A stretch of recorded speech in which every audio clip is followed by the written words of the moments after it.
TVN 24 news নেটওয়ার্কের নিয়মিত আয়োজন টিভিএন অ্যানালিসিস অনুষ্ঠান থেকে আপনাদের সবাইকে স্বাগত জানাচ্ছি আমি রানা আহমেদ। সুপ্রিয় দর্শক, আপনারা এই মুহূর্তে যারা ঘরে টেলিভিশন সেটের সামনে বসে এই অনুষ্ঠানটি দেখছেন কিংবা আরেকটু পরে টেলিভিশন সেটের সামনে বসে আপনাদের এই প্রিয় অনুষ্ঠানটি উপভোগ করবেন, কিংবা এই মুহূর্তে যারা ফেসবুক লাইভে ঢুকেছেন অথবা আরেকটু পরে ফেসবুক লাইভে ঢুকবেন, কিংবা আরও পরে সময় সুযোগ মতো যারা ইউটিউবে অনুষ্ঠানটি দেখবেন তাদেরকেও আগাম স্বাগত জানিয়ে রাখি। সুপ্রিয় দর্শক, আজকে আমরা ইমিগ্রেশন নিয়ে কথা বলবো। খুব গুরুত্বপূর্ণ একটি বিষয়। আসলে ইমিগ্রেশনের যে বিষয়টি আমরা দেখছি ইদানিংকালে খুবই একটা টালমাটাল অবস্থার মধ্য দিয়ে যাচ্ছে। নানান রকম ভয় ভীতির মধ্য দিয়ে আমরা যেন দিনাতিপাত করছি, এরকম একটি অবস্থা চলছে বলে মনে হচ্ছে। একদিকে আমরা এই কয়েকদিন ধরে আলোচনা করেছি যে এখন থেকে যারা অ্যাসাইলাম আবেদন করবেন তাদেরকে কেস সরাসরি মানে ইউএসসিআইএস সেটি পর্যালোচনা না করেই সরাসরি পাঠিয়ে দিবে ইমিগ্রেশন কোর্টে। আবার দেখছি যে অন্যান্য যে বিভিন্ন বিষয়গুলো আমরা দেখছি যে পাবলিক চার্জ নিয়ে একটি বিষয় দেখছি। নানান দিক থেকে আমরা গতকালকে দেখেছি বাংলাদেশের 23 জনকে হাতে হাত করা, পায়ে শিকল পরিয়ে বাংলাদেশে প্রেরণ করা হয়েছে। গতকাল একজনকে আমরা দেখেছি যে জ্যাকসন হাইটে একজন আইএসকে ধরে নিয়ে গেছে, ইত্যাদি ইত্যাদি। এরপরও আজকে যে বিষয়টি নিয়ে আমরা আলোচনা করতে চাই, এটিও একটি ভীতিকর অবস্থা। ইউএসসিআইএস পুরাতন অনুমোদিত ইমিগ্রেশন কেসগুলো পর্যালোচনার জন্যে যে আবেদনগুলো আগে করা হয়েছিল সেগুলো আবার খুলে নতুন করে ওপেন করছে বা খুলে দেখছে। তো এতে করে কারা আছেন ঝুঁকিতে, বা আরও আমরা দেখেছি যে প্রি ডিটারমিন্ড কেস বা পূর্ব নির্ধারিত মামলাগুলোর করণীয় সম্পর্কেও বিস্তারিত সিদ্ধান্ত বা বিস্তারিত বিষয় আমরা দেখছি, কি করণীয় আছে সেগুলো আমরা দেখতে পাচ্ছি। ইমিগ্রেশন কর্তৃপক্ষ এখন আবেদনকারীদের আইআরএসের ট্যাক্স রেকর্ডও আরও গভীরভাবে যাচাই করছে। আবার অন্যদিকে আমরা যদি দেখি যে গ্রিন কার্ডের শর্ত অপসারণের আবেদন নিষ্পত্তির অপেক্ষায় থাকাকালীন গ্রিন কার্ডের মেয়াদ 4 বছর পর্যন্ত বাড়ানো হয়েছে। তো নানান দিক থেকেই আমরা দেখছি যে ইমিগ্রেশনের উপরে যেন একটা খড়গ বিস্তার করছে। তো প্রথমে যে বিষয়টি নিয়ে আমরা কথা বলবো সেটি হচ্ছে ইউএসসিআইএস পুরাতন অনুমোদিত ইমিগ্রেশন কেস পর্যালোচনার জন্য আবেদনগুলো কেন আবার খুলে খুলে দেখছে, কারা এটার প্রেক্ষিতে ঝুঁকিতে থাকছেন, সেটি আমাদের মূল আলোচনার বিষয়। সুপ্রিয় দর্শক, এই বিষয়গুলোর উপরে যদি আপনাদের কোনো প্রশ্ন থেকে থাকে কিংবা আপনাদের যদি ইমিগ্রেশন সংক্রান্ত যে কোনো প্রশ্নই থাক না কেন, সেই প্রশ্নগুলো করবার জন্য আমাদের টেলিভিশন স্ক্রিনে যে টেলিফোন নম্বরটি ভেসে উঠেছে তারপরেও আমি বলে দিচ্ছি 646-307-9828 এই নম্বরে ফোন করতে পারেন, কিংবা যাদের ফোন করতে খুবই অসুবিধা হয় তারা আমাদের ফেসবুকেও প্রশ্ন রাখতে পারেন। আমরা সবগুলো প্রশ্নের উত্তর দেবার চেষ্টা করব। এবং ইত্যকার এই সমস্ত বিষয়ে আলোচনা করবার জন্য আমাদের স্টুডিওর সঙ্গে সংযুক্ত হয়েছেন আমাদের সকলের প্রিয়জন, প্রিয় মুখ, প্রিয় মানুষ, প্রিয় অ্যাটর্নি ইশরাত সামি। অ্যাটর্নি ইশরাত সামি, আপনাকে স্বাগত। আসসালামু আলাইকুম, ধন্যবাদ রানা ভাই আবারও আমন্ত্রণ জানানোর জন্য। আপনাকেও অসংখ্য ধন্যবাদ যে আমি জানি অনেক ব্যস্ততা উপেক্ষা করে আমাদের সাথে সংযুক্ত হয়েছেন। এবং এই ইমিগ্রেশনের টালমাটাল অবস্থায় আরও একটি গুরুত্বপূর্ণ বিষয় নিয়ে আজকে আপনার সাথে আলোচনা করব যে ইউএসসিআইএস পুরাতন যে অনুমোদিত ইমিগ্রেশন কেস, অর্থাৎ যেগুলো আগে ইউএসএস অনুমোদন করেছিল, এমন কেসগুলো আবার এখন দেখা যাচ্ছে পর্যালোচনা করার জন্যে বা যেটাকে আমরা রিওপেনিং করা যেটাকে বলে সেটা আবারও খুলে দেখছে বা যাচাই বাছাই করছে। এই যে প্রক্রিয়াটি আমরা দেখছি যে ইউএসসিআইএস বা আইএস কোন পরিস্থিতিতে এমন পদক্ষেপ নিচ্ছে বা নিতে পারে, বা রিওপেনিং অ্যান্ড অ্যাপ্রুভড কেস, এইগুলো এটা বলতে আসলে আইনগতভাবে কি বোঝায়? এটি কি আবেদন বাতিল হওয়ার সমান, নাকি এটি শুধুই পুনর্পর্যালোচনা বা আলোচনা বা পুনর্নিরীক্ষণ? এই বিষয়টি সম্পর্কে যদি একটু বিস্তারিত কথা বলেন অ্যাটর্নি ইশরাত সামি। জি, ধন্যবাদ রানা ভাই। আমরা এটা আইস বেশ কিছুদিন ধরেই শুরু করেছে যে তারা বলেছে আগে যে ডোনাল্ড ট্রাম্প আসার সাথে সাথে যে তারা পুরনো কেস যারা হয়তো সিটিজেন হয়ে গেছে, যাদের গ্রিন কার্ড আছে প্রিভিয়াসলি, তাদের কেসগুলো তারা রিওপেন করছে, দেখছে মানে খুঁটিয়ে যে ওই সব কেসে কোনো রকমের তারা ফর এক্সাম্পল কোনো কিছুতে তারা তাদের অফিসার ইগনোর করেছিল তখন। যেমন একটা কেসে আমরা দেখেছি যে ডিভোর্স হয়েছিল আগে পার্সেন্টার এবং সেকেন্ড ম্যারেজে ওনার গ্রিন কার্ড হয়েছে।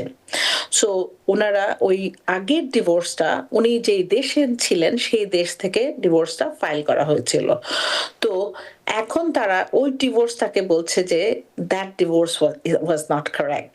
যেহেতু ওই ডিভোর্সটা কারেক্ট ছিল না, তো আমাদের এই গ্রিন কার্ড, সেকেন্ড ম্যারেজ উনি যে গ্রিন কার্ড পেয়েছে সেই গ্রিন কার্ডটাও ভ্যালিড না, which is after so many years। এখন উনি সিটিজেন হয়ে গেছেন এবং এই যে জিনিসটা এখন ওনাকে প্রুভ করতে হবে।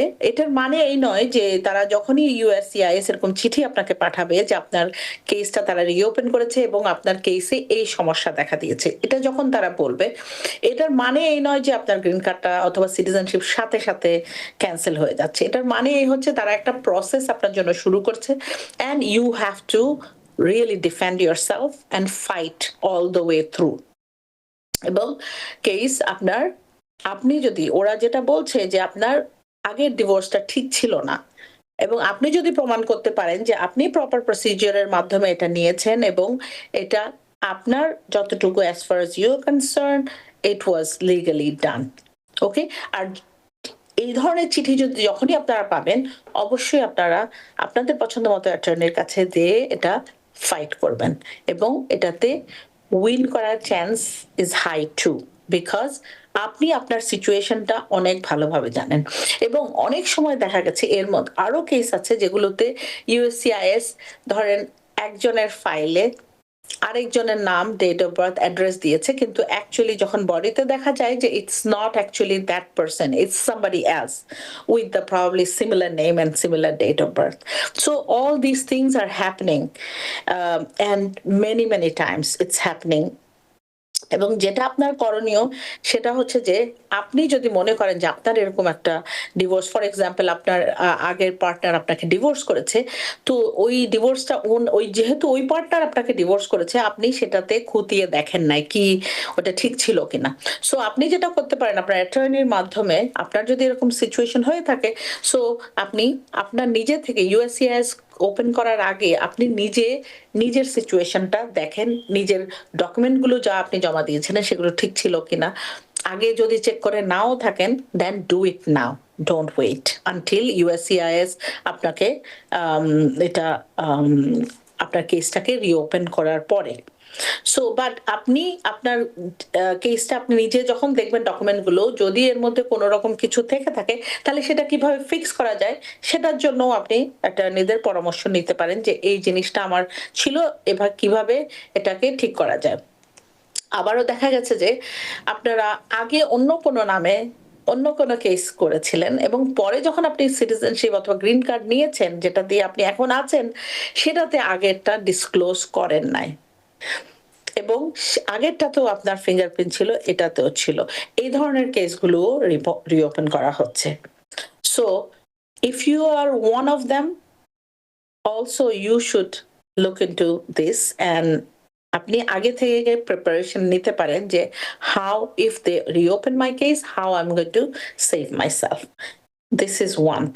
এবং অন্য জিনিস যেটা আইআরএস এর আরেকটা জিনিস বলেছে, যারা আইআরএস এর ডকুমেন্টগুলো তারা খুব খুঁটিয়ে দেখছে। ফর এক্সাম্পল আপনি হয়তো আইআরএস এ ট্যাক্স রিটার্ন করছেন 8, 9, 10 হাজার ডলার এরকম, কিন্তু ওয়ারেস দেখা গেছে যে আপনার যে অ্যাসেটের পরিমাণ আপনি দেখিয়েছিলেন আপনার অ্যাডজাস্টমেন্টে সেখানে সাথে আপনার আইআরএস এর ডকুমেন্টের সামঞ্জস্য নেই। এই ধরনের কেসগুলোকেও তারা খুঁটিয়ে দেখছে। So which is very rarely, আগে আমরা এসব কেস দেখিনি কখনো, but right now they are doing it, opening this cases. কারা ঝুঁকিতে আছেন আপনি নিজে জানেন, আপনার কেসে কোনো রকমের প্রবলেম ছিল কিনা আপনি নিজে এটাকে খুঁটিয়ে দেখেন এবং আপনার কাছে যদি ডকুমেন্টেশন না থাকে তাহলে আপনি ফোয়া অ্যাপ্লিকেশনের মাধ্যমে ইউএসসিআইএস থেকে আপনার পুরো ফাইলটা নিয়ে আসতে পারেন এবং পুরো ফাইল এনে আপনি কোনো অ্যাটর্নির মাধ্যমে এটা চেক করেন যারা day to day everyday professionally এসব কাজ করে। কারণ এখানে 1000, 2000, 3000 পেজের ডকুমেন্ট থাকে। আপনারা অনেক সময় যেটা নোটিস করবেন না, অ্যাটর্নিরা সেটা নোটিস করবে যে what does this mean and how could you fix it. Not because আপনি ইউএসসিআইএস এর জন্য, এটা আপনার নিজের রেকর্ড নিজের জন্য ঠিক করে রাখা, যদি কখনো বিপদ হয় তাহলে আপনি এসব ইউজ করতে পারবেন।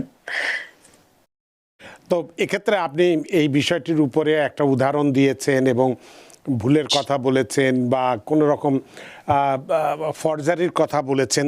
তা এগুলো ছাড়াও মানে আর কোন ধরনের অনুমোদিত কেস যেগুলো আগে অনুমোদন হয়েছিল সবচেয়ে বেশি ঝুঁকিতে আছে বলে আপনি মনে করেন? যেমন হতে পারে সেটা অ্যাসাইলাম, গ্রিন কার্ড, পারিবারিক আবেদন, নাকি আর কোনো ক্যাটাগরির ক্ষেত্রেও কি এই রিওপেন বা পর্যালোচনা কি আরো বেশি করে হচ্ছে, না শুধুমাত্র যে উদাহরণটা দিলেন সেগুলোর মধ্যে সীমাবদ্ধ আছে? এগুলো হচ্ছে রিসেন্ট কিছু কেস যেগুলো আমি আপনার সাথে আলোচনা করেছি। It can be any case. এবং আরেকটা জিনিস, যে কেউ যদি আপনার বিরুদ্ধে কিছু ইউএসসিএস কে বলে দেয় করে, তখনও এই ফাইলগুলো, যেমন ফর এক্সাম্পল আপনাদের দাম্পত্য কলহ হতে পারে, অথবা কোনো ডোমেস্টিক বিজনেসে ভায়োলেন্স কোনো হতে পারে। সমস্যা করেছে দুইজন মিলে, তখন কোনো কিছু আপনি সিক্রেট জানেন, সেটা ইউএসসিআইএস কে জানিয়ে দেওয়া। এটা আমরা বেশ কিছু কেসে দেখেছি। তখন আবার ইউএসসিআইএস সেই কেসগুলোকে খুঁটিয়ে দেখে। ফর এক্সাম্পল, কেউ গ্রিন কার্ড নিয়ে বিয়ে করে এখানে এসছেন তাদের স্পাউসের সাথে, এবং সিটিজেন হওয়ার সাথে সাথে আপনি চলে গেছেন, অথবা আপনি মানে ম্যারেজ ফ্রড এর মতো এরকম কিছু করেছেন এবং আপনার স্পাউস সেটা নিয়ে কমপ্লেন করেছে, সেই কেসগুলোও দেখছে ইউএসসিআইএস খতিয়ে যে is this does this look like that it was a marriage fraud. এরকমও হয়েছে যে even children were born in the marriage, still USCIS ওখানে ফ্রড দেখেছে যে there is a fraud because কখন আপনি এটা গ্রিন কার্ডটা পেয়েছেন, কখন সিটিজেনশিপ পেয়েছেন, কখন আপনি লিভ করেছেন, এভরিথিং সাজালে দেখা যাচ্ছে যে it looks like that you got married only purpose was immigration benefit, not to live your life together. So all these এইসব কেসে তারা, মানে আমরা রিসেন্ট যে কেসগুলো পর্যালোচনা করছি সেগুলোর মধ্যে থেকে আমি আপনাকে কিছু উদাহরণ দিচ্ছি আর কি। It could be anything Rana ভাই, it could be anything, anybody.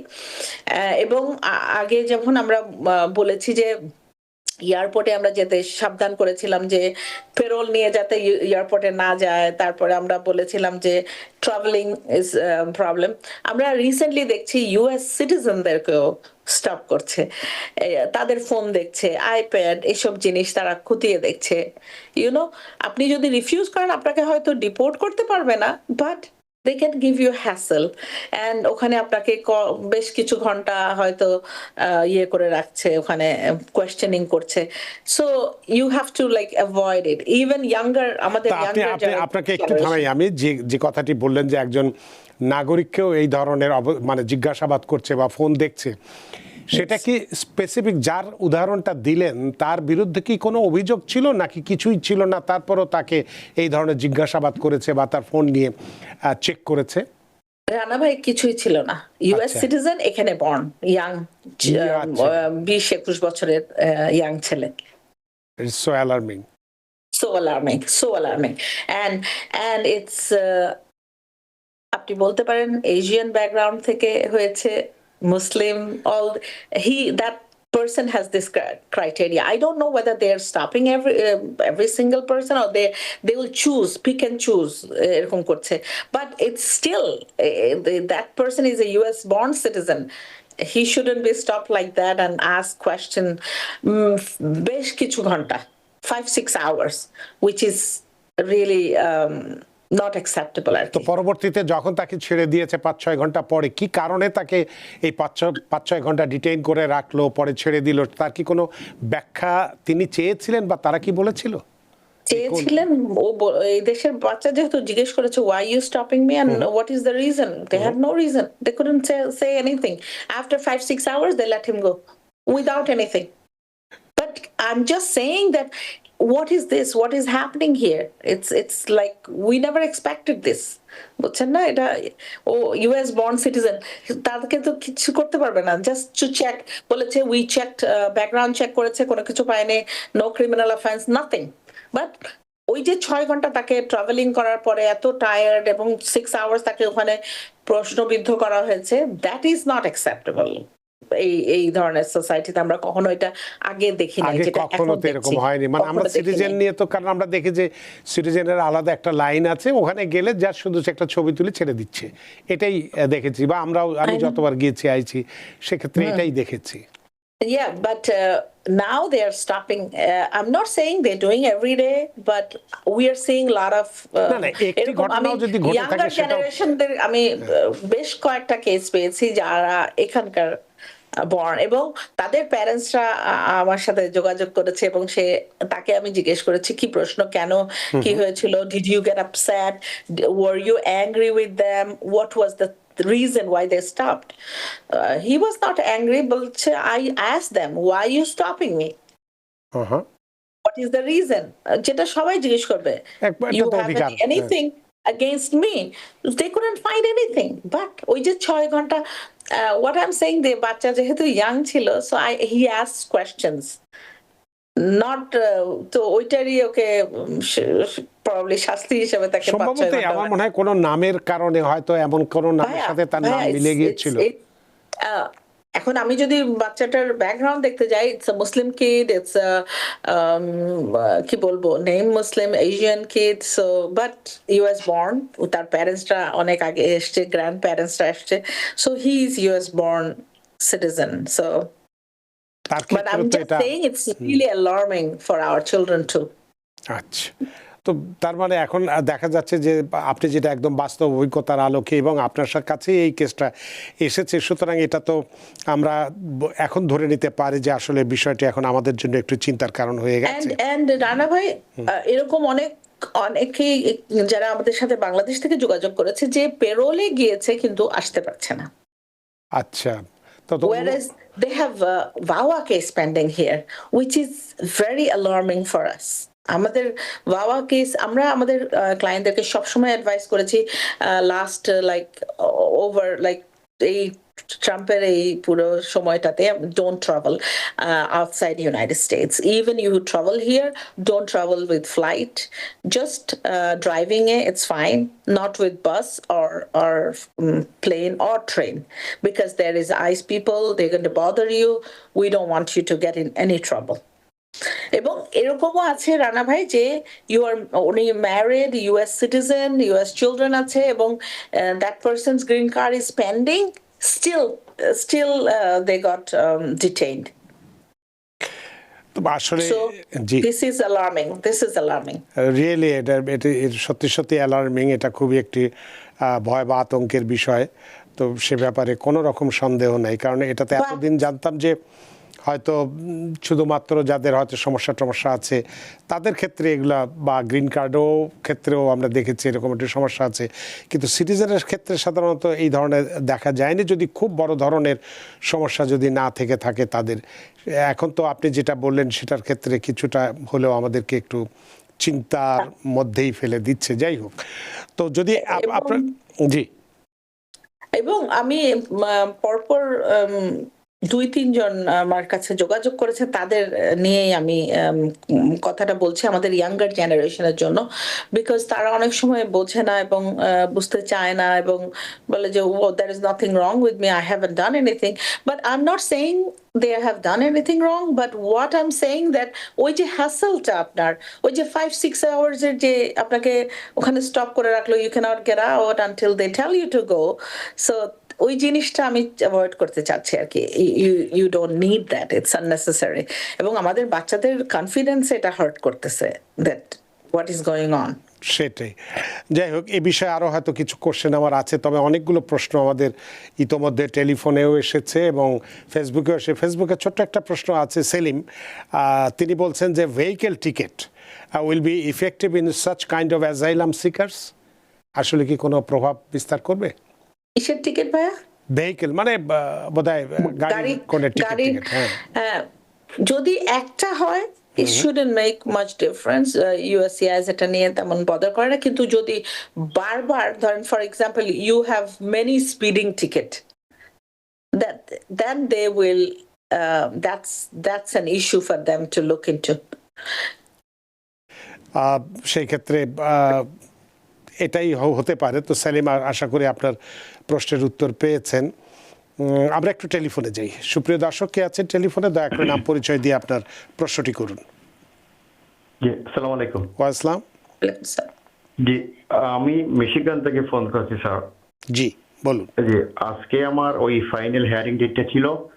তো আমি একটা প্ল্যান করেই গেছিলাম যে আজকে আমার ওই কেসটা আমি ভলান্টারি ডিপার্চারের জন্য অ্যাপ্লাই মানে মোশনটা করি। আজকে ওই জাজ আমাকে গ্রান্ট করেছে এবং according to my attorney they said like আমি যদি 180 ডেজ এর ভিতরে ইলিগাল প্রেজেন্স হওয়ার ভিতরে চলে যাই তাহলে আমার একটা I-130 পেন্ডিং আছে, আমার ভাই আমার জন্য অ্যাপ্লাই করছে, ওইটাতে আমি আসতে পারবো without any waiver. So grant জাজ আমাকে এটা অ্যাপ্রুভ করেছে যে যেহেতু আমার কানাডার ভিসা আছে, আমার পাসপোর্টে 10 ইয়ার্স, তো জাজ এটাও বলেছে আমি যদি কানাডা যেতে চাই ওনারা ওইটাও করে আমার ওই সুযোগটাও দিবে। সো ওনারা 120 ডেজের মতো সুযোগ দিয়েছে আমাকে, বলছে এর ভিতরে যাতে আমি দেশ থেকে চলে যাই, আর আমি যাতে ফিউচারে আসতে পারি আমার I-130 জন্য আমার কোনো ওয়েভার লাগবে না। আমার কোয়েশ্চেন হচ্ছে, do I need waiver in the future or no? আপনি একটু লাইনে থাকবেন, যদি কোনো পাল্টা প্রশ্ন থাকে। Attorney Ershad Sami. Brother, I have to look at your full case, but let me tell you one thing. আপনি একটু আগে বলেছেন যে আপনার সিবলিং আপনার জন্য অ্যাপ্লাই করেছে। সিবলিংরা সিবলিংদের জন্য ওয়েভার করতে পারে না, অনলি স্পাউসরা করতে পারে তাদের স্পাউসের জন্য, প্যারেন্টসরা করতে পারে চিলড্রেনদের জন্য। That's all, this two category. So you have no legal waiver because of আপনার সিবলিং আপনার জন্য অ্যাপ্লাই করেছে। এবং ভাইয়া আই ডোন্ট নো অ্যাকচুয়ালি, আমি আসলে প্রেডিক্ট করতে পারছি না USCIS what they are going to do. They are already দেখেন আমাদের আমরা দেখছি so many changes in USCIS। So আপনি ভলান্টারি ডিপার্চার নিয়েছেন, আপনি আপনার কেসে কি ছিল I really don't know. So এটা কি ঠিক হয়েছে কিনা voluntary departure, I still don't know, because আপনার কেসের কোনো কিছুই আমি জানি না। সো এই অ্যাডভাইসটা অথবা এইটা আপনার জন্য ঠিক হয়েছে কিনা সেটা আমি আপনাকে আসলে বলতে পারছি না। আরেকটা জিনিস আমি বলে দিই রানা ভাই, যে অনেকেই ভয় পেয়ে অনেক ধরনের ডিসিশন নিচ্ছে। যে আপনার যদি স্ট্রং গ্রাউন্ড থাকে, আপনার কেসটা যদি স্ট্রং থাকে, then fight all the way through. Even if you have to go through appeal, do it. Don't give up. Because আমরা অনেক কেস দেখেছি যারা অ্যাপিলে গ্রান্ট করে, গ্রান্টে কেস গ্রান্ট করা হয়েছে। সো হতাশ হয়ে এবং গিভ আপ করে না দিয়ে প্রসিড করা, নেক্সট স্টেপে কি হবে, next step to the at the end পর্যন্ত এটাকে দেখা, দ্যাট ইজ এটাই হচ্ছে এখন।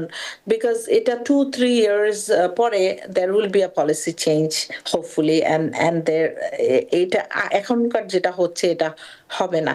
এবং আমরা এখন অনেক কেসকে দেখছি বাংলাদেশিদের বিএনপিদের কেসগুলো প্রিডিটারমিনেশন করছে, কিন্তু প্রিডিটারমিনেশনের আপনি করার আগেই আপনাকে কোর্ট থেকে যখন চিফ কাউন্সিলের অফিস আপনাকে প্রিডিটারমিনেশনের মোশন করবে তারা, সেটার জন্য ডিফেন্সের কাউন্সিল, যেটা আমরা ডিফেন্স কাউন্সিলের 10 days থাকে ওটাকে অপোজ করা, ওইটা প্রিডিটারমিনেশনের মোশনটাকে।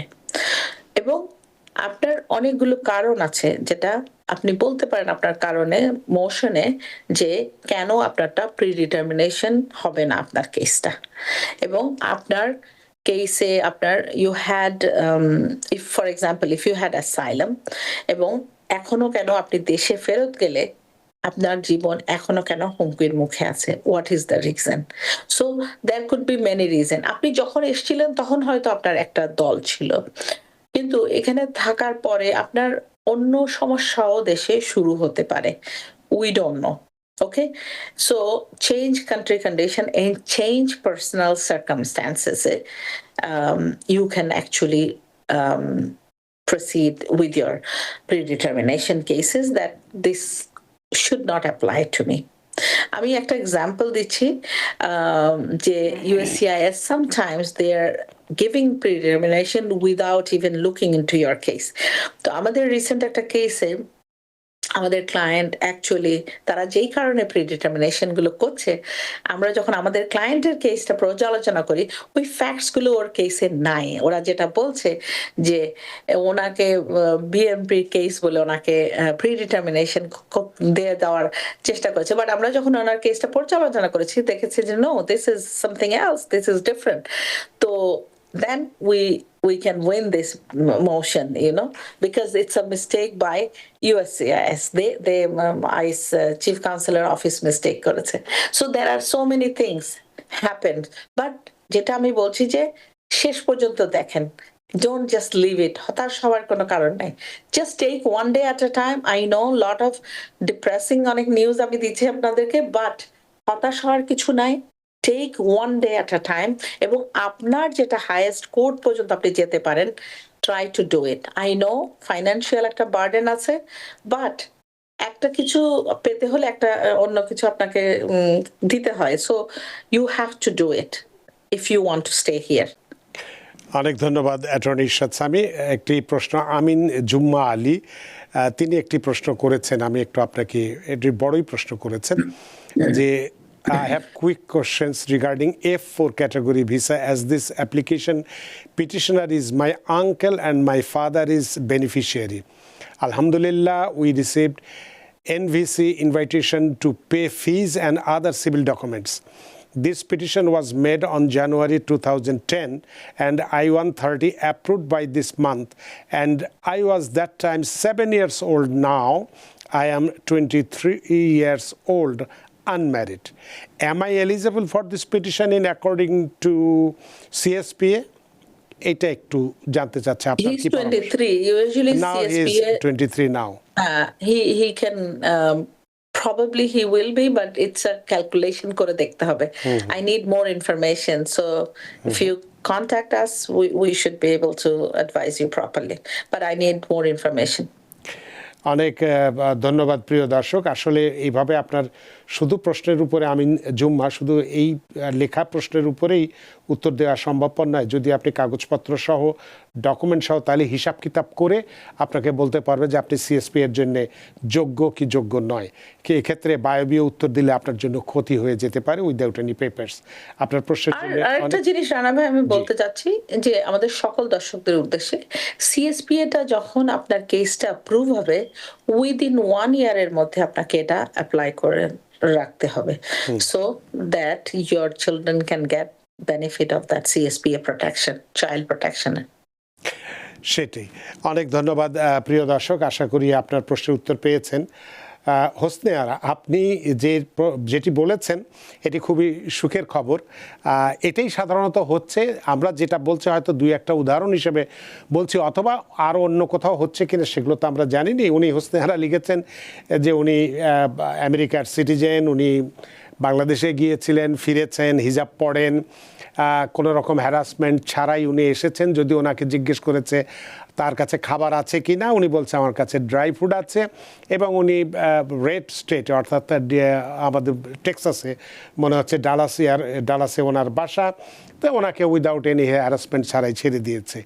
এটাই আসলে সত্যি, এটাই সাধারণত সর্বক্ষেত্রে হচ্ছে, হয়তো 99.99 কেস ক্ষেত্রে সিটিজেনদের হচ্ছে। কিন্তু আমাদের কাছে যারা আছে, যারা প্রবলেমে পড়ে, সেই ক্লায়েন্টগুলোই আমাদের কাছে আসে। So we are not talking like generally, we're only saying these are the cases we are facing right now. That's what আমরা হচ্ছে আমাদের দর্শকদেরকে অ্যালার্ট করতে চাই, আমাদের কমিউনিটিকে আমরা অ্যালার্ট করে রাখতে চাই যে this may happen, so B prepare, precaution নেওয়ার জন্য এটা করা, এগুলো আপনাদেরকে ইনফরমেশন দেওয়া যে দিস ইজ অলসো হ্যাপেনিং। সেটাই, মানে সতর্ক, কারণ স্বাভাবিক দিন আগে রানা ভাই আমি বলেছিলাম ট্রাভেলিং এর ব্যাপারে, অনেক দিন আগে, আপনার মনে আছে কিনা জানি না, তখন অনেকেই বলেছে যে কেন নিষেধ করছে, but right now we are seeing it. সেটাই। অনেক ধন্যবাদ হোসনে আরা, আপনার এই চমৎকার অনুভূতি বা মানে বাস্তব অবস্থা যেটা ব্যাখ্যা করেছেন। আমরাও সেটা বলছি যে 99%-এরই এক্ষেত্রে এটাই হচ্ছে, কিন্তু ওই যে 1%-এর কথা আমরা বললাম, সেটার ক্ষেত্রে 2-1 আসছে, সেটাও এই কারণেই আমরা সচেতন করতে চাই যে কার ভাগ্যে ঘটতে পারে এটা তো বলা যায় না, তবে সাধারণভাবে আপনি যেটা বলেছেন এটাই স্বাভাবিকভাবে হওয়ার কথা এবং সেটাই হচ্ছে। আপনার প্রশ্নের জন্য অনেক ধন্যবাদ, বা আপনার ইনফরমেশন দেওয়ার জন্য আপনাকে ধন্যবাদ। আমরা একটু টেলিফোনে যাব। সুপ্রিয় দর্শক, কে আছেন টেলিফোনে? দয়া করে নাম পরিচয় দিয়ে আপনার প্রশ্নটি করুন। আসসালামু আলাইকুম। ওয়াইসলাম। কেমন? জি, আমার নাম সাইদা খান। আমার জি। প্রশ্ন হলো, আপনি কি স্পিকারে দিয়ে কথা বলছেন? যদি স্পিকারে দিয়ে থাকে তাহলে স্পিকারটি বন্ধ করুন এবং কানে যদি হেডফোন থাকে বা ব্লুটুথ থাকে সেটা খুলে হ্যাঁ, ফেলুন। ওকে, আমি কানে নিছি। না, কানটা খুলে ফেলুন, খুলে ফেলুন, তাহলে নইলে শোনা যায় না, আমরা শুনতে পাই না। হ্যালো, জি, এখন শোনা যাচ্ছে। আমি বৈধ ভিসা নিয়ে আপনার আমেরিকা আসছি 2020 সালে। বৈধ ভিসা আমার বলতে কি ভিসা- বোঝাচ্ছেন? কোন ভিসা? Tourist visa? বৈধ ভিসা মানে অফিসিয়াল ভিসা। টুরিস্ট ভিসা না কি ভিসা নিয়ে না পারিবারিক ভিসা, কোনটা নিয়ে? না, অফিসিয়াল ভিসা, টুরিস্ট ভিসা না। মানে সরকারি চাকরি করতেন আপনি? হ্যাঁ হ্যাঁ, ও, সরকারি চাকরি যে ভিসা পেয়েছেন আমি তারপর? করি না, আমার হাজবেন্ডে করতো সরকারি, তার ভিসা দিছে, আমি আসছি। আচ্ছা, তারপরে? 2020 সালে আসছি। জি। আমার ভিসা শেষ হওয়ার আগে আমি অ্যাসাইলাম করি 2024 সালে। জি আমার 2 মেয়ে আছে, এই দেশের ভাই বোন। জি আমার স্বামী 12 বছর ধরে আমেরিকায় আছে, জি বলতে পারে। ভিসা নিয়ে আমার সাথে আমার স্বামী এক করা হয়েছে, আমি অ্যাসাইলাম করেছি। জি। এটা কি এখন কোনো পর্যায়ে আছে? তো আপনার হাজবেন্ড কি গ্রিন কার্ড হোল্ডার না সিটিজেন? কিছু আছে ওনার? বৈধভাবে হ্যাঁ। আছে বলছেন আপনি? কি আপনার ভিসায় আছে? হাজবেন্ডের স্ট্যাটাসটা কি এখানে? Work permit. সেও অ্যাসাইলাম সিক করে? আচ্ছা, বাচ্চা দুইটার বয়স কত? আপনি 2020 থেকে এখানে আছেন, তাই তো? হ্যাঁ। 2020 থেকে বাচ্চা। তোদের বাচ্চার বড় মেয়ের বয়স 5 বছর আর ছোট মেয়ের বয়স 4 বছর। এখন কি পরামর্শ, উনি কি জানতে চাচ্ছেন এবং কি পরামর্শ? ওনার অ্যাসাইলাম কেস পেন্ডিং আছে। হ্যাঁ। তো আপনাদের কাছে পরামর্শ চাচ্ছি, আমরা কি করতে পারি এখন? আপু, আপনার এইটুকু ইনফরমেশনে আমি আপনাকে আসলে হ্যাঁ। পাবলিক টেলিভিশনে আপনাকে আমি অ্যাডভাইস করতে পারছি না। আপনি যদি আমাদের সাথে যোগাযোগ করেন আপনার আনুষঙ্গিক সব কাগজপত্র নিয়ে, দেন আমরা আপনাকে বলতে পারি যে আপনার কোথায় কিভাবে যাওয়া উচিত, এবং আপনার পুরো অ্যাসাইলামের অ্যাপ্লিকেশনটাও দেখতে হবে যে আপনি কি প্রি ডিটারমিনেশনের কেসগুলোতে পড়বেন কিনা। অল দিস আপনাকে দেখে তারপরে বলতে হবে আপু। আসলে এইভাবে আপনার শুধুমাত্র কেস না দেখে আপনাকে পরামর্শ দেওয়াটা কঠিন, এবং আপনি ঠিকমতো বলতেও পারছেন না বা আপনার কথাও আমরা ঠিকমতো শুনতে পাচ্ছি না। তারপরেও আপনার প্রশ্নের জন্য অনেক ধন্যবাদ। ইমরান হোসেন একটি প্রশ্ন রেখেছেন এবং অনেকবারই এই প্রশ্নটি উত্তর দেওয়ার জন্য রিমাইন্ডেড করছেন আমাকে। ইমরান হোসেন তিনি বলছেন যে আমার কাছে একটা চিঠি এসেছে এবং আমার মাস্টার হিয়ারিং দিয়েছে, কিন্তু আমার প্রশ্ন এখানে যে এলিয়ান নাম্বারটা আছে এটা আমার না, কিন্তু আমার নাম ঠিক আছে। আমি কোনো এয়ারপোর্ট দিয়ে এসেছি, আমি কোন এয়ারপোর্ট দিয়ে এসেছি সেটাও ঠিক আছে, তো কিন্তু এলিয়ান নম্বর চেঞ্জ হয়ে গেছে, এটা কি করে সম্ভব? এটাই আমার প্রশ্ন। এটার উত্তর কি দেবেন? এটা অনেক সময় হয়, কিন্তু এটা কি মিস্টেকলি রং এলিয়ান নাম্বার তারা দিয়েছে কিনা উই ডোন্ট নো। আপনি তাদের ইউএসসিএস যেখান থেকে চিঠিটা আসছে তাদের কাছে একটা চিঠি লিখতে পারেন যে এটা আপনার এলিয়ান নাম্বার না, যেটা আপনার এলিয়ান নাম্বার সেটা। অথবা আপনি কল করেও ইউএসসিআইএস এর সাথে ফোনে কথা বলতে পারেন এটা নিয়ে। So you can correct it. আরেকটা জিনিস আমি রানা ভাই বলতে চাচ্ছি আমাদের দর্শকদের উদ্দেশ্যে, যেমন আমাদের অনেক ক্লায়েন্ট আছে যাদের হিয়ারিং ডেট ছিল ধরেন 2028-এ 29-এ এই সময় ছিল, কিন্তু খুব শর্ট নোটিসে তাদেরকে ইন্ডিভিজুয়াল হিয়ারিং এর ডেট দেয়া হচ্ছে, approximately like 2 weeks. সো তাদের ক্ষেত্রে বলছি যে আপনাদের যাদের লম্বা ডেট আছে অ্যাসাইলামের হিয়ারিং এর, আপনারা 0800 একটা নাম্বার আছে, সেই নাম্বারে আপনি কল করে করে এভরি উইকে অ্যাটলিস্ট চেক করেন যে আপনার কেসটা কি এগিয়ে নিয়ে আসছে কিনা। আমি এটা ইউএসসিআইএস কে কল দেওয়ার কথা বলছি না, এটা এই নাম্বারকে দিয়ে আপনার কেসটা কি অবস্থায় আছে দেখার জন্য যে আপনার কেস কি এগিয়ে নিয়ে আসছে কিনা। এটা অনলি যাদের কেস কোর্টে আছে, ইমিগ্রেশন কোর্টে আছে, তাদের কথা বলছি। তারা একটা নাম্বার আমি দিব, ওই নাম্বারে আপনি কথা বলে এভরি উইকে check your case, because it's happening. কারণ আমাদের ক্লায়েন্টের সাথে এটা হয়েছে বেশ কয়েকজন, and that's why we are informing. অনেক ধন্যবাদ ইমরান হোসেন, আশা করি আপনার প্রশ্নের উত্তর পেয়েছেন। আপনি একটু ওর নাম্বারটা আপনি দিতে চাইলেন, নাম্বারটা বলুন একটু। একটা সেকেন্ড। G, it's 1-800-1800-898-7180। এই নাম্বারটা ডায়াল করে ওখানে আপনার এ নাম্বার চাইবে, এলিয়েন রেজিস্ট্রেশন নাম্বার, যেটা আপনি ইউএসসিআইএস এর কোর্টের চিঠিতে এই নাম্বারটা থাকে, এ নাম্বার বলে ওটা থাকে। সো ওই নাম্বারটা নিয়ে আপনাকে এই নাম্বারে এই ফোন নাম্বারটাতে কল করলে এবং এই নাম্বারটা আপনি পুট করবেন, then they will tell you when is your court date. It's very important. আরেকটা হচ্ছে যে যাদের অনলাইনে আপনারা দেখতে পারেন আপনাদের case status, please do check, because it's happening. এবং আপনাকে যদি কোর্টের টাইম দেওয়া হয়, ডেট দেওয়া হয়, এবং হয়তো আপনি আপনার অ্যাড্রেস চেঞ্জ করেছেন, চিঠি নাও পেতে পারেন। এরকমও হয়েছে যে অ্যাটর্নি ক্লায়েন্ট দুজন চিঠি পায় নাই, কিন্তু 0800 এই নাম্বারে চেক করে তারা পেয়েছে, তাদের কেস চলে এসছে। তখন কোর্টের সাথে যোগাযোগ করলে দেখা গেছে কোর্ট তাদেরকে অন্য অ্যাড্রেসে চিঠি পাঠিয়েছে। সো এরকম যদি কারো কেস হয়ে থাকে তাদের আবার এটা রিস্ক্যাজুয়াল করারও সুবিধা থাকে, বাট আপনার কোর্টকে সময় মতো কন্ট্যাক্ট করতে হবে। আর যদি কোর্ট কিছু না জানে, আপনার চিঠি কোর্টের কাছে ফেরত না যায়, তাহলে কোর্ট আপনাকে সেই ক্ষেত্রে অ্যাবসেন্সিয়া অর্ডার দিয়ে দিবে যে ডিপোর্টেশন হয়ে থাকবে, কিন্তু আপনি জানতেও পারবেন না। So please be careful. এটা তাহলে খুব সেক্ষেত্রে সিরিয়াস। আপনি ওই যে ইমরান হোসেন যে প্রশ্নটি করেছেন, যে ওনার যে কেসটা, তো উনি বলছেন আমার এলিয়েন নম্বর চেঞ্জ হয়ে গেছে, আমার কেস ছিল ইউএসসিআইএস এ, বর্তমানে আমার কেস কোর্টে চলে গেছে, কিন্তু আমার সাথে এলিয়েন নম্বর মেলে নাই। তাহলে কি উনি এলিয়েন নম্বর মেলে নাই, সেক্ষেত্রে যে চিঠিটা ওনার কাছে এসেছে দেখতে পাচ্ছে, সেটা সংশোধন করার জন্য কি যে নাম্বারটা দিলেন এই নম্বরে উনি ফোন করলেই জানতে পারবেন, না ওনার কি করণীয় হতে পারে? না, এইটা হচ্ছে চেক করবে ওনাকে। আরেকটা জিনিস আমি বলি রানা ভাই, অনেক সময় ইউএসসিআইএস একটা এ নাম্বার দেয়, কোর্ট আবার ইস্যু করে ফেলে বাই মিস্টেক।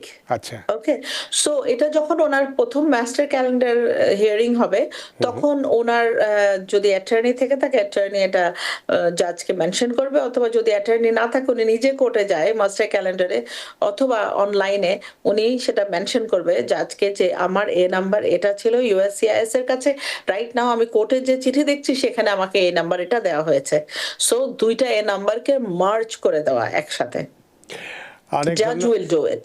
অনেক ধন্যবাদ But Imran. you have to mention it to judge. হ্যাঁ, সেটাই ইমরান হোসেন, আপনার নিশ্চয়ই একজন অ্যাটর্নি আছে, তার কাছে এটি বলেন, তাহলে উনি এটি সংশোধন করবেন, এবং সেক্ষেত্রে আপনার এই কেসের সময় দুটো নাম্বারই তখন থাকবে। আপনার প্রশ্নের জন্য অনেক ধন্যবাদ। দর্শক কে আছেন টেলিফোনে, দয়া করে নাম পরিচয় দিয়ে আপনার প্রশ্নটি করুন। হ্যালো, আসসালামু আলাইকুম। আসসালাম। আমি জেমি বলছিলাম, জি। শিকাগো থেকে। জি। তো আমার প্রশ্ন হচ্ছে, আমি সিটিজেন হয়েছিলাম 2014-এ। জি।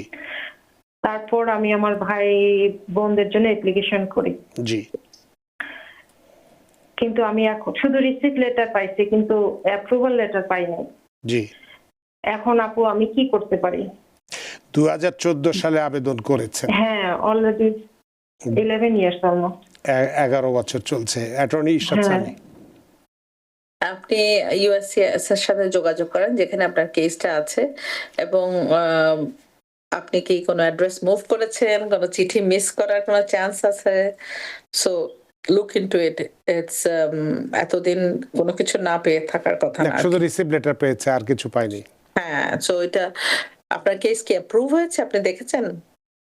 না, আর কিছুই হয়নি, যেহেতু বললো যে শুধু রিসিপ্ট লেটার ছাড়া আর কিছুই পায়নি। কিন্তু আমরা যেটা অনেক দেখছি সময় ডেট অফ ফাইলিং, যদি আপনি ফাইল করার সময় সব সাপোর্টিং ডকুমেন্ট এভরিথিং দিয়ে ফাইল করেন, তো ওদেরকে আর কিছু চাওয়ার দরকার হয় না। এরকম ক্ষেত্রে অনেক সময় দেখা গেছে যে আপনার অ্যাপ্রুভাল হয়ে যায়, they don't ask you for any other information. আর এখন যেটা হয়েছে যে আপনার যে কেসটা আপনি ফাইল করছেন সেটার সম্পূর্ণ ডকুমেন্ট যদি আপনি না দেন, ইউএসসিআইএস জিজ্ঞেস করবে না, they can just deny your case. So you have to be very careful. এখন যে কোনো অ্যাপ্লিকেশন আপনি করেন না কেন, you have to be very thorough with your case, এবং যে ডকুমেন্টেশন গুলো আপনি দিচ্ছেন আপনার কেসটাকে সাপোর্ট করার জন্য, সেগুলো খুব সিস্টেমেটিক ওয়েতে, অর্গানাইজড ওয়েতে তাদের কাছে প্রেজেন্ট করা। তো সেক্ষেত্রে আমরা যেটা দেখতেছি যে এই অগাস্টের যে ভিসা বুলেটিন বেরিয়েছে, সেখানে ডেট অফ ফাইলিংয়ের কথা যদি আমরা বলি, আমরা ফাইনাল অ্যাকশনের কথা বলছি না, ডেট অফ ফাইলিংয়ের কথা যদি বলি, তাহলে F4 ক্যাটাগরির 22শে জুন 2010 পর্যন্ত এসছে। সেক্ষেত্রে ওনার তো 14 সালে, এখনই কি উনি যে অবস্থায় আছে সেটাই কি সঠিক, না তারা আর কিছু পাওয়ার কোনো সম্ভাবনা আছে? পাওয়ার ছিল, অনেকেই এই ধরনের যারা 2014 অনেকেই তারা অ্যাপ্রুভাল পেয়েছেন। সো এইটা উনি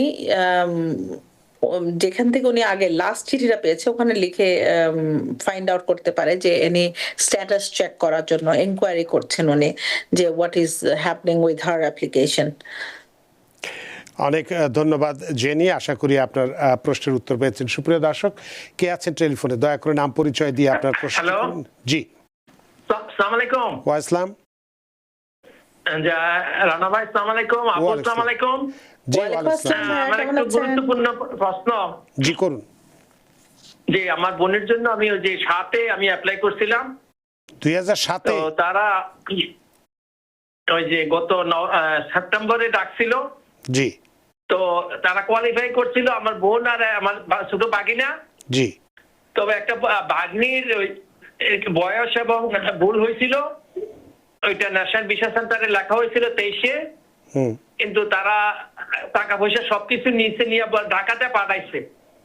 গত সেপ্টেম্বরে তাদের ইন্টারভিউ ছিল, কিন্তু অনেক কথা কাটাকাটি করার পরে আবার এই গত মাসে ঢাকাইয়া আমার ওই বাগনির কেসটার কারণে তারা এটা ফাইলটা করে দিছে, রিজেক্ট করছে। সবারই রিজেক্ট করেছে। আমার কথা হলো ওইটা ওই যে আমার ভাগ্নির যে কারেকশনের জন্য যদি ভাগ্নির তেন রায়বেল করবে, কিন্তু আমার ভাগিনা এবং বোনেরটা তো ওদের কারেক্ট, এটা ন্যাশনাল ভিসা সেন্টারে অ্যাপ্রুভ করছে। এখন আপুর কাছে কোশ্চেন, এখন ভাগ্নির বয়সটা একটু আপডেট করতে তো ভুল ছিল, ওইটার কারণে পুরো ফাইলটা কি ক্রাশ করে দিয়েছে, না এটার ব্যাপারে কোনো আইনগত কোনো তার একটা সিডি লেখছে, কোনো ওয়েব নাই। তো এই আপনি এটা আমাদের কাছে পাঠাতে পারেন, আমরা আপনাকে দেখে যেটা করণীয় ওটা করতে পারবো। কারণ একজনের কারণে সবাইকে রিজেক্ট করবে কেন, there has to be some other reason, সেটা আমাকে উনি বলেন কথা কাটাকাটি হয়েছিল, এটা কি কোনো অসঙ্গতিপূর্ণ কথাবার্তা হয়েছিল কিনা? I really don't know, আমার আসলে জানতে হবে কি হয়েছিল, কি কথা। আরেকটা জিনিস আমি বলেছি রানা ভাই, যে ভাই বোনের অ্যাপ্লিকেশনে কোনো ওয়েভার নাই। এখন ওনার মেয়ের যদি এইজটা উনি মিসরিপ্রেজেন্টেশন করে থাকে, তো এটা একটা কারণ হয়তো হতে পারে যে you lied to us or you misrepresented this information to us. So এটা হয়তো হতে পারে, I don't know, এখনো ওনার কেসটা সম্বন্ধে তো পুরোটা আমি জানি না, সো সঠিকভাবে বলা মুশকিল। সুপ্রিয় দর্শক, আসলে আপনার যে মুখে বললেন, কিন্তু আসলে কি কারণে কাগজপত্র না দেখে জবাব দেওয়াটা কঠিন। তো যদি আপনার যদি অ্যাটর্নি থেকে থাকে তার কাছে যান, অথবা যদি না থেকে আপনি নিশ্চয়ই আমেরিকায় আছেন, যদি আপনার কাগজপত্র নিয়ে আপনার পছন্দের যে কোনো অ্যাটর্নির কাছে যেতে পারেন, ইচ্ছে করলে আপনি ইরশাদ সামির কাছেও যেতে পারেন, বা যার কাছে খুশি আপনি যেতে পারেন, কাগজপত্র নিয়ে যান, তাদেরকে দেখান। যদি কোনো রকম ওয়ে বা রাস্তা যদি বের করা সম্ভবপর হয়, নিশ্চয়ই তারা করে দেবেন। আপনার প্রশ্নের জন্য অনেক ধন্যবাদ। আমাদের হাতে সময় নেই, সময়ের দরিতে বাধা, সময় সীমানো টপকানো কঠিনতে অনুষ্ঠান শেষ করতে হচ্ছে। অনেকেই ফেসবুকে প্রশ্ন রেখেছেন এবং টেলিফোনে অনেকেই চেষ্টা করছেন, আমরা আপনাদের সময়ের অভাবে কোনো প্রশ্নই আর নিতে পারছি না বলে দুঃখ প্রকাশ করছি। অ্যাটর্নি ইরশাদ সামি, আপনিও অনেক ব্যস্ত মানুষ, সব ব্যস্ততা উপেক্ষা করে আমাদের সাথে সংযুক্ত হয়েছেন এবং অনেকগুলো গুরুত্বপূর্ণ, যদিও আমি অনেকগুলো বিষয় আজকে আলোচনা রেখেছিলাম, কিন্তু সবগুলোই আপনি ছোট ছোট করে আলোচনা করেছেন, একটা দুটো করে প্রশ্ন সবগুলি আলোচনা করেছেন। এই আলোচনার মধ্যে দিয়ে সত্যি আমরা ঋদ্ধ এবং প্রাণিত। সবাই সব দর্শকদেরকে আবার শুভেচ্ছা জানাচ্ছি এবং সবাই ভালো থাকবেন এবং অন্যকে ভালো থাকতে সাহায্য করবেন। অনেক ধন্যবাদ। আপনাকে আবারও ধন্যবাদ। সুপ্রিয় দর্শক, এতক্ষণ আমরা ইউএসসিআইএস পুরাতন অনুমোদিত ইমিগ্রেশন কেস পর্যালোচনার জন্য আবেদনগুলো আবারও ওপেন করছে বা খুলে দেখছে, কারা সমস্যায় থাকতে পারেন সে বিষয়টি আমরা আলোচনা করেছি। এর বাইরেও প্রি ডিটারমাইন্ড যে কেসগুলো আছে সেগুলো আমরা মোটামুটিভাবে একটু কথা বলেছি এবং আইআরএস কেন ট্যাক্স রেকর্ড দেখছে সেটিও কিছুটা হলেও আলোচনা করেছে। আশা করি আজকের এই আলোচনার মধ্যে দিয়ে আমরা কিছুটা হলেও ঋদ্ধ হয়েছি। আশা করি আজকের অনুষ্ঠানে আপনাদের যথেষ্ট ভালো লেগেছে। সুপ্রিয় দর্শক, যে যেখানেই থাকুন, ভালো থাকুন, সুস্থ থাকুন, নিরাপদে থাকুন। TVN 24 নিউজ নেটওয়ার্কের সাথেই শুভরাত্রি। TVN 24 টেলিভিশন দেখতে আজই কল করুন 7187776556। লগ ইন করুন www.totalcablebd.com। নিউ ইয়র্ক থেকে সম্প্রচারিত TVN 24 টেলিভিশন বিশ্বজুড়ে বাঙালির কণ্ঠস্বর।